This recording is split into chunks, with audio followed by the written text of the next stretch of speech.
નમસ્કાર વિદ્યાર્થી મિત્રો. શ્રી કડવીબાઈ વિરાણી કન્યા વિદ્યાલય રાજકોટ, ધોરણ 11 આર્ટ્સ, સમાજશાસ્ત્ર.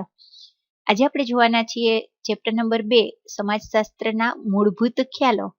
એમાંની 2 ટૂંકનોંધ, 3 અને 4 નંબર. એમાંની એક ટૂંકનોંધનું નામ છે એ ભારતની જ્ઞાતિ વ્યવસ્થા અંગે નોંધ લખો. હવે ભારતની જ્ઞાતિ વ્યવસ્થા, આમ તો આપણે બધા જ્ઞાતિના સભ્યો છીએ એટલે સારી રીતે પરિચિત છીએ. જ્ઞાતિ માટે અંગ્રેજી શબ્દ છે કાસ્ટ. તો જ્ઞાતિ ક્યાં જોવા મળે છે અને એના કેટલા પ્રકાર છે, અથવા તો પેટા પ્રકાર કેટલા છે અને એ શેમાંથી ઉતરી આવી છે, એવા ટૂંકા પ્રશ્નોની પહેલા નોંધ લઈ લઈએ. તો સૌથી પહેલો 1 માર્કનો પ્રશ્ન, સમગ્ર વિશ્વની અંદર જ્ઞાતિ સમૂહો માત્ર ભારતમાં જ જોવા મળે છે. બહુ વિકલ્પ પ્રશ્ન. સમગ્ર વિશ્વમાં જ્ઞાતિ સમૂહો માત્ર ભારતમાં જ જોવા મળે છે.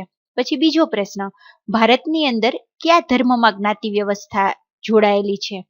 તો હિન્દુ ધર્મમાં જ જ્ઞાતિ વ્યવસ્થા જોવા મળે છે. આ બીજો 1 માર્કનો બહુ વિકલ્પ. પછી જ્ઞાતિના પ્રકાર કેટલા, અથવા તો જ્ઞાતિ કેટલા પ્રકારની જોવા મળે? તો રીઝલે નામના વિદ્વાને ભારતની અંદર અંદાજે 3000 થી પણ વધુ મુખ્ય જ્ઞાતિઓ છે એવો એક દાવો કરેલો છે. તો જ્ઞાતિના 3000 થી વધુ પ્રકાર છે, અથવા તો જ્ઞાતિ કેટલા વિભાગમાં વહેંચાયેલી છે? તો 3000 થી વધુ. અને રીઝલે એ બહુ વિકલ્પ.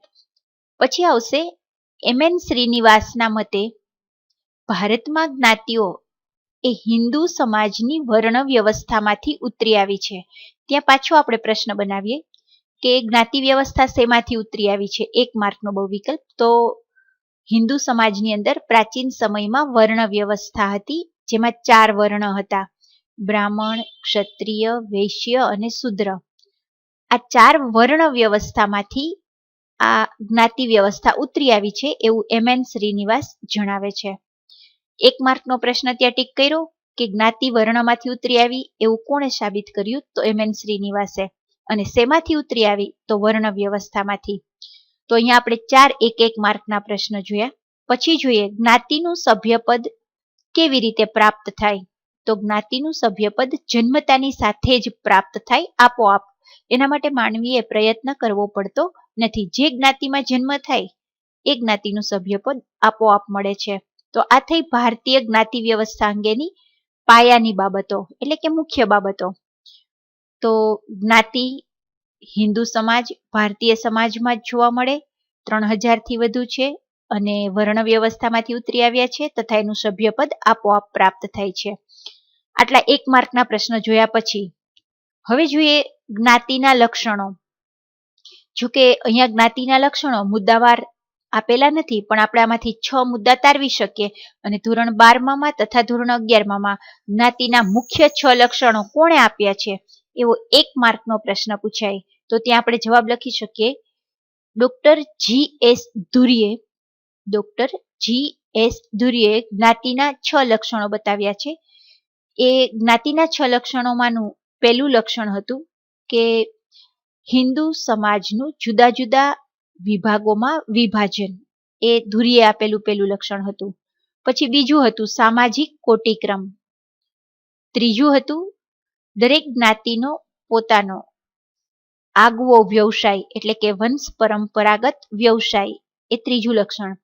પછી દરેક જ્ઞાતિ અંતઃવિવાહી સામાજિક જૂથ છે, એટલે કે પોતાની જ જ્ઞાતિમાંથી જીવન સાથીની પસંદગી કરવી, અથવા લગ્ન ક્ષેત્ર પરનું નિયંત્રણ.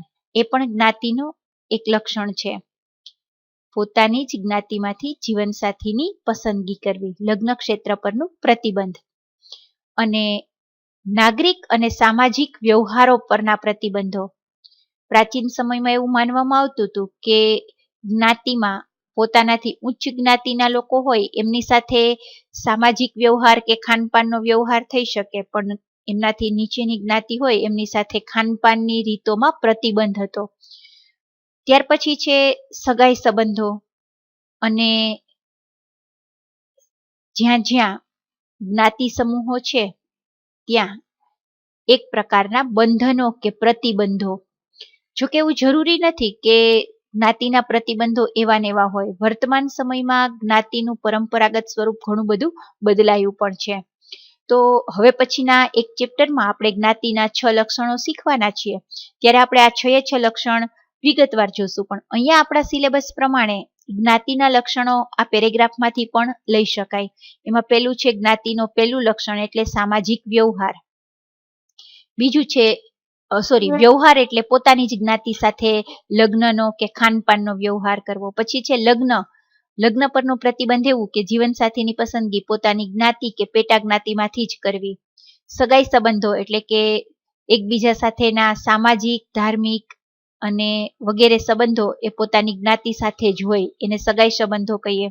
ખાનપાનની રીતો પણ એવું હતું કે પોતાની જ જ્ઞાતિ સાથે સમૂહ ભોજન લઈ શકે, બીજી જ્ઞાતિ સાથે નહીં. આ બધી જ્ઞાતિની લાક્ષણિકતાઓ કે વિશિષ્ટતાઓ છે. એમાં વ્યવહાર, લગ્ન, સગાઈ સંબંધ અને ખાનપાન એ ઉપરાંત દરેક જ્ઞાતિ પોતાના આગવા વ્યવસાય સાથે જોડાયેલી હતી. દાખલા તરીકે વાણંદ, સુથાર, લુહાર, મોચી, બ્રાહ્મણ વગેરે. એમને પોતાનો વંશ પરંપરાગત જ વ્યવસાય કરવાનો હોય. એક નિયમ એવો પણ હતો કે પોતે બીજી જ્ઞાતિનો વ્યવસાય કરે નહીં અને બીજા લોકોને પોતાની જ્ઞાતિનો વ્યવસાય કરવા પણ ન દે. એ ઉપરાંત એમની આર્થિક સ્થિતિ આધારે જ્ઞાતિનો કોટિક્રમ હતો કે સૌથી ઉચ્ચ જ્ઞાતિ, પછી મધ્યમ જ્ઞાતિ, સૌથી નીચેની જ્ઞાતિ, આવો એક કોટિક્રમ હતો. અને જ્યાં જ્યાં હિન્દુ ધર્મ પ્રચલિત છે એવા બધા જ દેશોમાં અને આપણા દેશોમાં જ્ઞાતિ સમૂહો વિશેષ જોવા મળે છે. વર્તમાન સમયમાં જ્ઞાતિનું પરંપરાગત સ્વરૂપ ઘણું બધું બદલાઈ ગયું છે. આપણે એ પણ શીખશું કે કયા પરિબળો કે કયા સાધનો દ્વારા જ્ઞાતિ પરિવર્તન આવેલું છે. તો આપણે ચેપ્ટર નંબર પાછળ જોવાના છીએ ત્યારે એની ચર્ચા કરશું કે જ્ઞાતિમાં શું બદલાવ આવ્યો છે અને કોના દ્વારા આવેલો છે.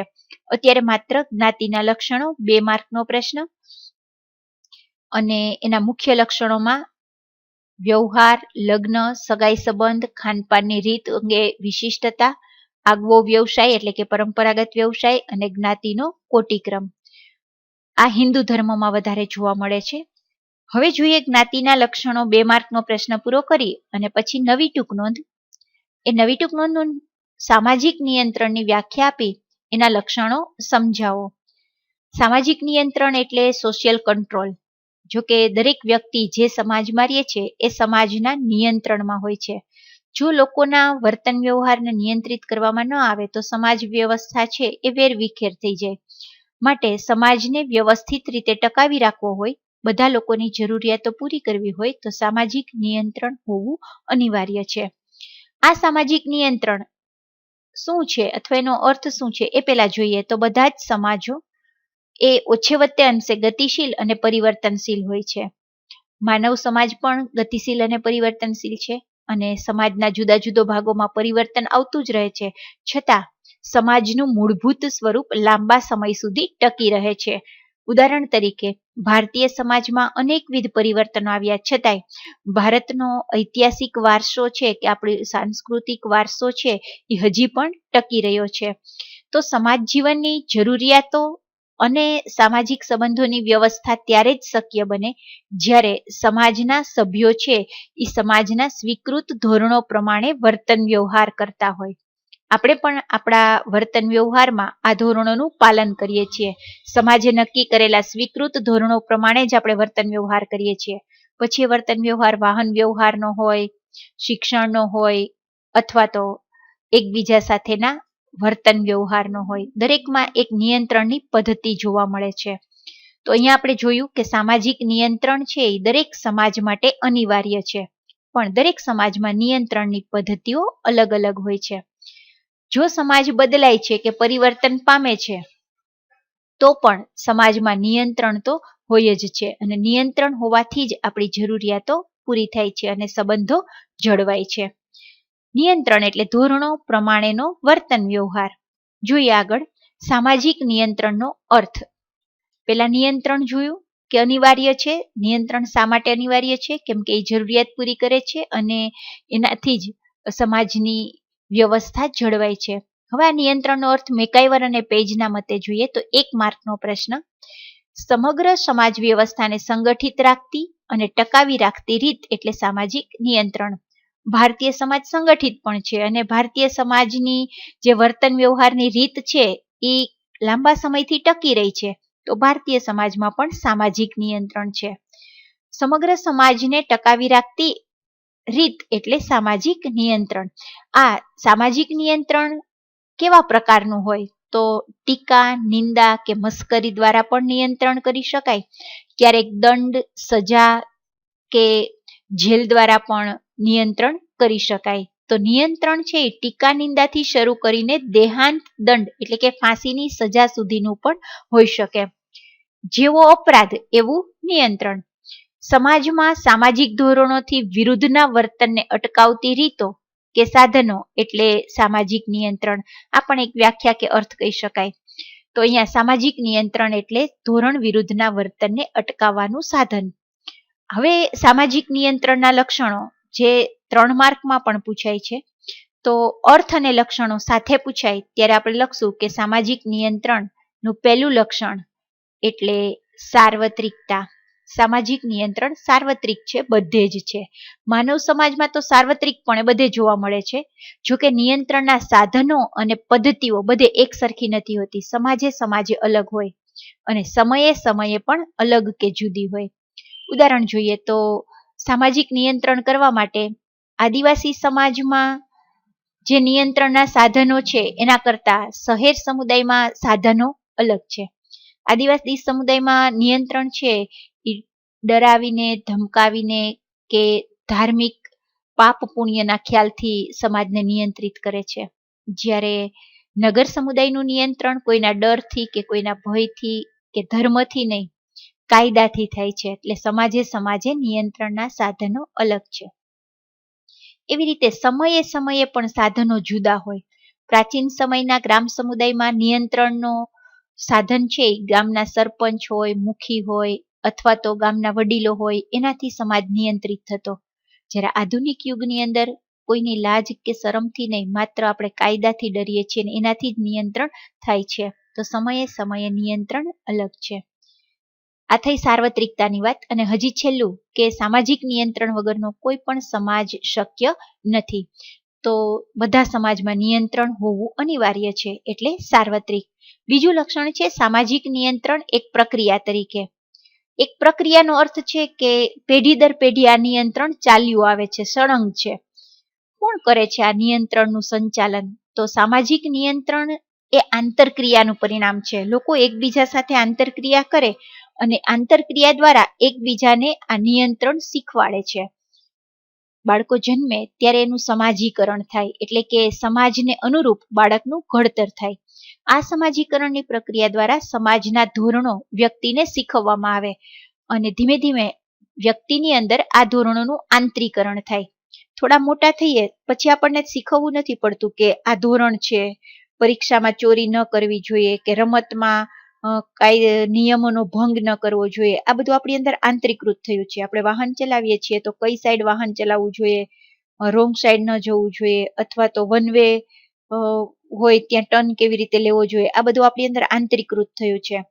તો સામાજિક નિયંત્રણ એ સામાજિક ધોરણો છે અને આ ધોરણો અનુસાર વ્યક્તિનું વર્તન ઘડાતું હોય છે. તો વ્યક્તિના વર્તનને ઘડતી પ્રક્રિયા એટલે નિયંત્રણ અને ધોરણ અનુરૂપ આપણને જે આંતરીકૃત કરે એ સમાજીકરણ. તો 1 માર્કનો પ્રશ્ન બનાવું છું કે સામાજિક નિયંત્રણની પ્રક્રિયા કોના દ્વારા અનુસરાય છે અથવા તો કોણ કરે છે આ નિયંત્રણ? તો એક સમાજીકરણ દ્વારા અને બીજું છે વર્તનના ઘડતર દ્વારા. હવે આવશે ત્રીજું લક્ષણ વિવિધતા. દરેક સમાજમાં સામાજિક નિયંત્રણની પદ્ધતિ જુદી જુદી હોય છે. એનું એક ઉદાહરણ આપ્યું છે કે નિયંત્રણની પદ્ધતિ નાનો સમુદાય હોય તો કેવું હોય અને વિશાળ સમુદાય હોય તો કેવું હોય. જેમ સમુદાય વિશાળ તેમ નિયંત્રણ ઔપચારિક. ઔપચારિક એટલે કાયદા દ્વારા, પોલીસ તંત્ર દ્વારા, જુદા જુદા વ્યાવસાયિક જૂથો દ્વારા કે ન્યાય તંત્ર દ્વારા. ઉદાહરણ તરીકે વિશાળ મહાનગર મુંબઈ, કલકત્તા, દિલ્હી, ઇવન રાજકોટ સુધી જોઈએ તો પણ એમાં ઔપચારિક નિયંત્રણ છે એટલે કે કાયદા દ્વારા જ નિયંત્રિત થાય છે. પોલીસનો ડર લાગે છે. અદાલત કે ન્યાયતંત્રમાં જ બધા નિર્ણયો લેવાય છે. અને વ્યાવસાયિક જૂથો એટલે કે કર્મચારીના વર્તનને નિયંત્રિત કરવા માટે જુદા જુદા વ્યાવસાયિક જૂથો છે એ નિયમન મૂકે છે, નિયંત્રણ કરે છે. વિશાળ સમાજમાં આવું નિયંત્રણ ઔપચારિક છે. તો નાના સમુદાય એટલે કે ગ્રામ સમુદાયમાં કેવું? મહદઅંશે અનૌપચારિક નિયંત્રણ. જો અનૌપચારિક એટલે રમતગમતના જૂથો હોય, મિત્રો હોય, એ એકબીજાના વર્તનને નિયંત્રિત કરે કે આવી રીતે કરવું જોઈએ કે આવી રીતે ન કરવું જોઈએ વગેરે. કુટુંબ, જ્ઞાતિ, ધર્મ આ બધાની આપણને થોડી ટીકા કે નિંદા કે મસ્કરીની બીક લાગે છે. એના દ્વારા આપણું વર્તન નિયંત્રિત થાય છે. તો નાના સમુદાયમાં નિયંત્રણ કરનારા સંસ્થાઓ છે રમતગમતનું જૂથ, કુટુંબ, જ્ઞાતિ, એની ટીકા મસ્કરી વગેરે. અનૌપચારિક નિયંત્રણ. તો અહીંયા આપણે નિયંત્રણની બે પદ્ધતિ જોઈ, ઔપચારિક અને અનૌપચારિક. ઔપચારિક એટલે કાયદા અને પોલીસ તંત્ર દ્વારા. અનૌપચારિક એટલે કુટુંબ, જ્ઞાતિ ની ટીકા નિંદા દ્વારા. આ નિયંત્રણની પદ્ધતિ જેમ લોકશાહી સમાજ હોય એમ પણ અલગ હોય અને આપખુદી સમાજ હોય તો પણ અલગ હોય. આપખુદ સમાજનું નિયંત્રણ માત્ર સરમુખ હથિયાર નેતા જ કરે, જ્યારે લોકશાહી સમાજનું નિયંત્રણ છે એ લોકો સાથે મળીને કરે. તો અહીંયા સામાજિક નિયંત્રણની વિવિધતા આ લક્ષણ પણ આપણે પૂરું કરીએ છીએ. અહીંયા આપણી 2 ટૂંક નોંધ પૂરી થઈ. Thank you.